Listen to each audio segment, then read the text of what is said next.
Ya gue berfirasat sesuai firasat gue. Kalau Jessica itu bukan pembunuhnya.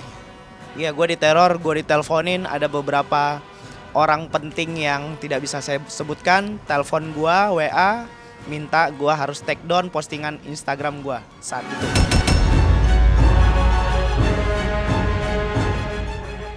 Kalau Corby warga negara asing bisa, kenapa warga negara kita Jessica tidak bisa? Kalau memang kasusnya itu sangat meragukan, tidak ada ahli hukum yang bisa mengatakan bahwa ada direct evidence yang membuktikan bahwa Jessica ada bersalah. Satu-satunya jalan yang terbuka adalah gerasi mengaku salah, tapi meminta gerasi dan kemudian dikabulkan gerasinya oleh presiden dan bebas.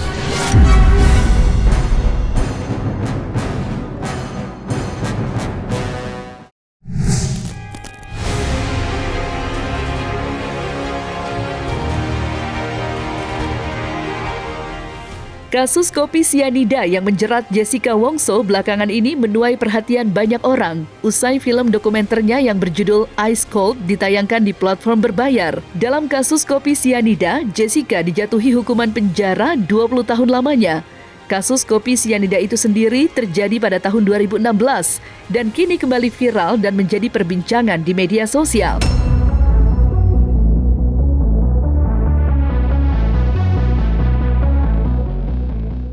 Film Ice Cold yang ditayangkan di Netflix menampilkan banyak kejanggalan. Hingga kini banyak orang yang bertanya-tanya tentang apa yang sebenarnya terjadi dalam persidangan Jessica. Akibat munculnya film dokumenter tersebut, tidak sedikit netizen yang menduga jika Jessica tidak terbukti bersalah. Karena hal itu pula, banyak netizen yang mendesak seorang indigo, Wirang Birawa, yang dikenal sebagai master firasat, untuk menerawang tentang kecurigaan-kecurigaan tersebut. Lantas, seperti apa penjabaran Wirang tentang firasatnya?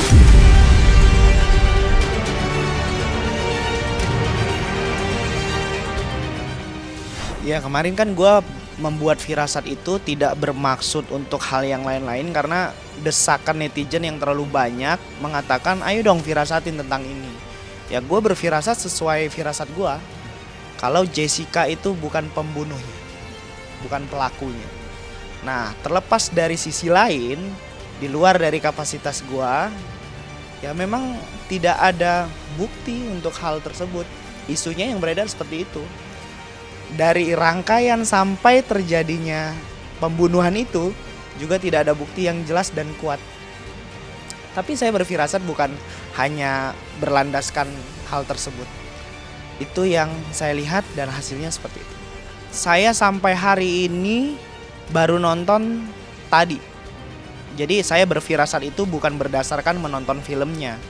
Jadi saya berfirasat itu karena banyaknya berita itu di sosial media, sehingga saya membuat suatu statement bahwa Jessica bukan pelakunya.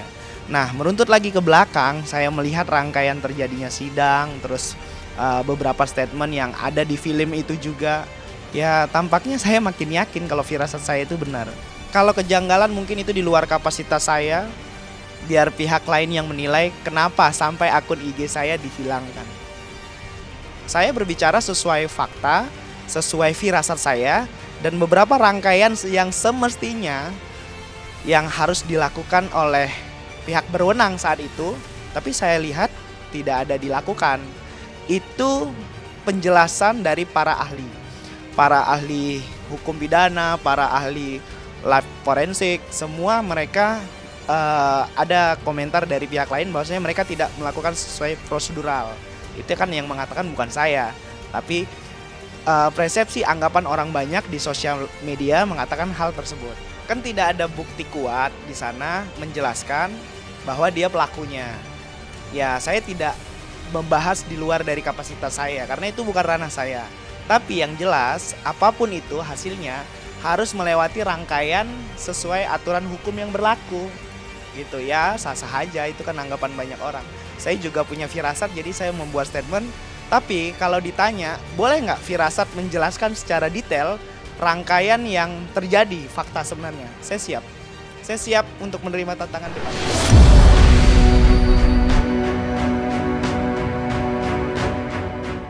Nasib tak menyenangkan dialami Wirang Birawa usai mengungkapkan hasil terawangnya mengenai kejadian 2016 silam yang menyeret nama Jessica Wongso. Usai postingannya menuai kehebohan, Master Firasat itu mengaku dirinya banyak mendapat tekanan dari beberapa orang mengenai pernyataannya terkait firasat yang ia rasakan. Tidak hanya teror yang bertubi-tubi yang Wirang Birawa alami, tetapi juga akun media sosialnya turut hilang. Entah siapa yang melakukannya. Dan seperti inilah tanggapan Wirang Birawa.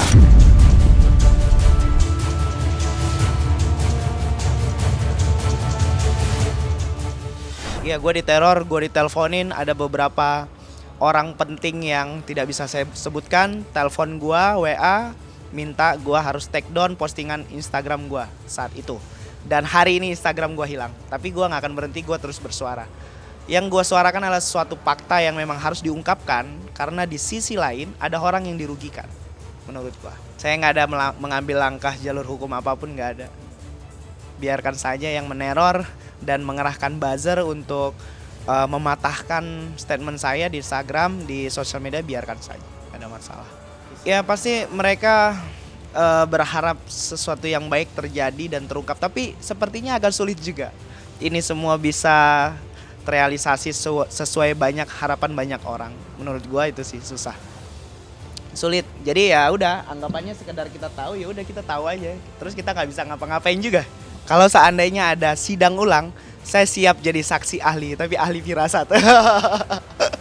Nggak tahu tuh gimana runtutannya. Tapi saya siap menjelaskan kenapa saya membuat statement firasat bahwasanya dia bukan pelakunya. Baik secara hukum yang berlaku, baik juga penjelasan yang berdasarkan landasan sesuai pengetahuan saya.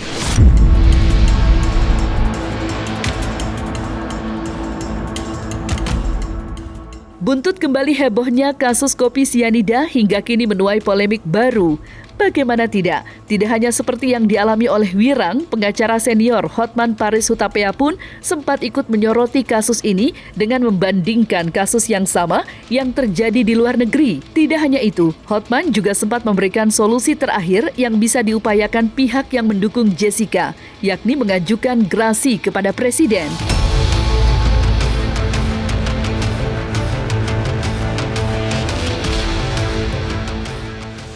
Apa perbedaan kasus Jessica kopi sianida dengan kasus Sapela Corby, warga negara Australia yang tertangkap di bandara Denpasar dan divonis oleh Mahkamah Agung 20 tahun atas kasus narkoba.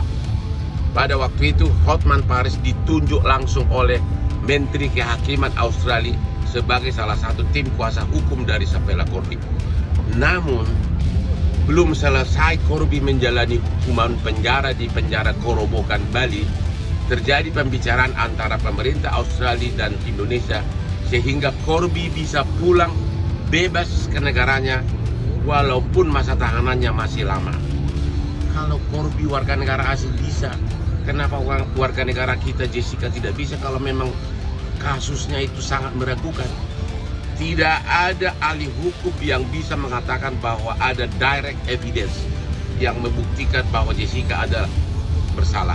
Semuanya indirect evidence, analisa, dan tiap analisa bisa 2 versi, bahkan bisa 3 versi yang saling berbeda. Apakah kita membiarkan ini terjadi? Jangan pernah menghukum seseorang atas bukti yang meragukan. Reasonable doubt. Prinsip hukum pidana di negara manapun, di negara maju adalah absolute beyond reasonable doubt. Tidak boleh meragukan sebelum memvonis orang puluhan tahun penjara. Makanya satu-satunya cara adalah agar keluarga keluarga Jessica mengajukan gerasi ke Presiden. Namun Presiden kalau bisa mengabulkannya, walaupun memang gerasi terlihat aneh karena gerasi berarti mengakui, tapi langsung bebas. Tapi itulah satu-satunya jalan, nggak ada jalan lain lagi. Karena jalur pengadilan sudah tertutup karena PK adalah tiga terakhir.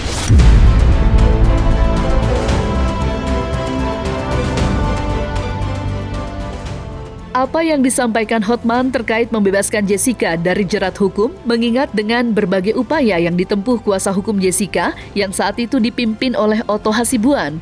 Dan upaya terakhir yang dilakukan Otto untuk membebaskan kliennya ialah mengajukan kasasi ke Mahkamah Agung. Lantas, akankah solusi Hotman akan mempengaruhi pihak Jessica untuk terus berjuang mencari keadilan?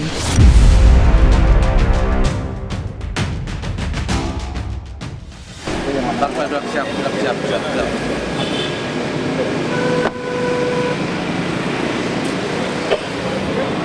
Bang, izin dulu Bang. Izin Bang.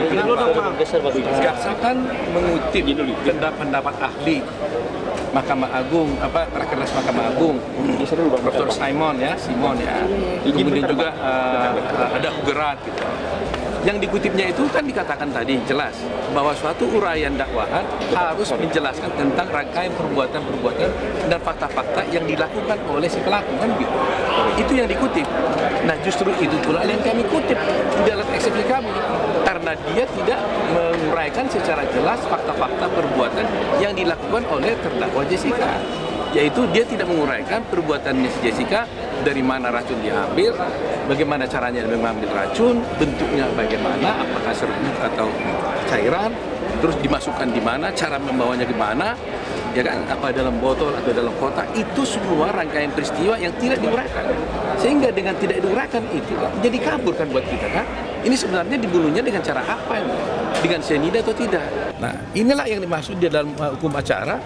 Kalau itu tidak jelas, itu harus dibatalkan. Kenapa? Kalau kita udah tahu bahwa dakwaan ini nggak kuat, demi kemanusiaan dan demi kepentingan terdakwa, nggak usah diteruskan perkara yang kasihan dia kan. Itu poinnya. Kalau benar Anda mau menyelamatkan Jessica kasus kopi cyanida, satu-satunya cara adalah mengajukan gerasi ke Presiden. Tentu kalau gerasi ke Presiden harus mengaku salah. Maka sebaiknya sebelum mengajukan gerasi harus ada dulu pembicaraan dengan timnya Presiden. Siapa tahu ada prospek gerasi tersebut dikabulkan. Gerasi mengaku salah tapi langsung dibebaskan.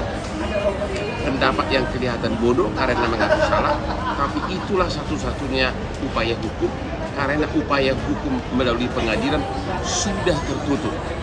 Jadi kalau Anda memang mau Jessica bebas, rame-rame lah memohon ke Presiden atau chat atau tag Instagramnya Presiden dan Istana. Itu satu-satunya. Gerasi, tentu kalau gerasi mengaku salah, tapi langsung dibebaskan dengan keputusan Presiden, Kepres. Itu satu-satunya. Nggak ada upaya hukum lagi. Anda harus ikut berjuang karena putusan atas Jessica adalah berdasarkan pertimbangan hakim yang murni didasarkan kepada perkiraan, kemungkinan, probabilitas, bukan berdasarkan bukti langsung, tapi indirect evidence. Padahal kalau mau dibantah dari pandangan lain juga bisa berbeda. Dua sisi yang saling berbeda bisa gampang dibantah itu putusan. Tapi putusan PK adalah putusan final demi keadilan yang berdasarkan ketuhanan Maha Esa, dan itu adalah hukum. Satu-satunya adalah gerasi.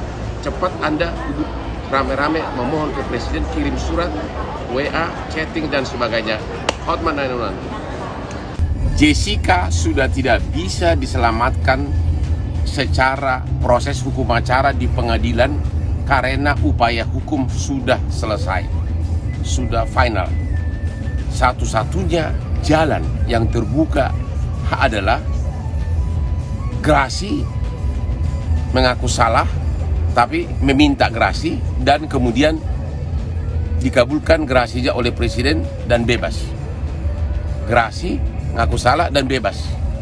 Tentu sebelum mengajukan gerasi harus ada pembicaraan dulu dengan pihak terkait bahwa bakal hampir pasti dikabulkan gerasinya itu. Kelihatan bodoh pendapat ini, tapi itulah satu-satunya upaya hukum yang terbuka, nggak ada lagi. Gerasi artinya mengaku salah, tapi kemudian gerasi minta dimaafkan dan langsung dibebaskan.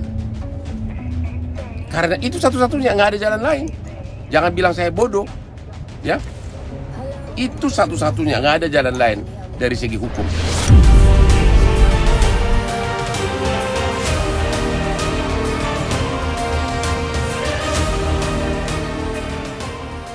Nah, selesai sudah Cumi Lovers, saksikan terus Cumi Camp In-Depth, kabar lengkap, mendalam, dan akurat dari narasumber terpercaya. Dan jangan lupa untuk like, subscribe, dan juga share channel YouTube Cumi Cumi.